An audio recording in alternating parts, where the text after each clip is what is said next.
தமிழ்நாடு நிதிநிலை அறிக்கை தாக்கல் செய்யப்பட உள்ள நிலையில் மகளிர் உரிமை தொகையை உயர்த்த வேண்டும், நெல் குவிண்டாலுக்கு 3320 ரூபாய் வழங்க வேண்டும் என்பது உள்ளிட்ட கோரிக்கைகளை நிறைவேற்ற வேண்டும் என பாமக நிறுவனர் ராமதாஸ் வலியுறுத்தியுள்ளார்.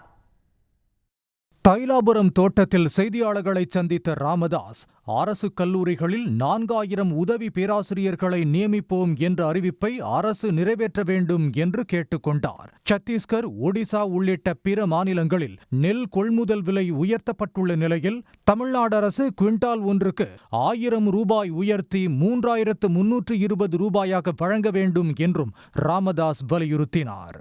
தமிழ்நாட்டில் நெல் கொள்முதல் விலை உயர்த்தப்படுவது எப்போ? தமிழ்நாட்டில் நெல் கொள்முதல் விலையை குவிண்டாலுக்கு ரூபாய் 3500 உயர்த்தி வழங்க வேண்டும் என்று உழவர்கள் தொடர்ந்து வலியுறுத்தி வருகின்றனர்.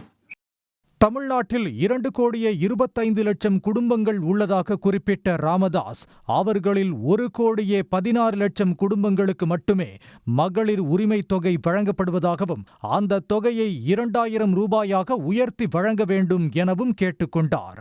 தேவையான அளவு கொள்முதல் செய்யப்படாததால் தருமபுரி, நீலகிரி மாவட்டங்களில் நியாய விலை கடைகள் மூலம் அரிசிக்கு பதிலாக குடும்ப அட்டைக்கு 2 கிலோ ராகி வழங்கும் திட்டம் தோல்வியடைந்து விட்டதாகவும் அவர் குற்றம் சாட்டினார்.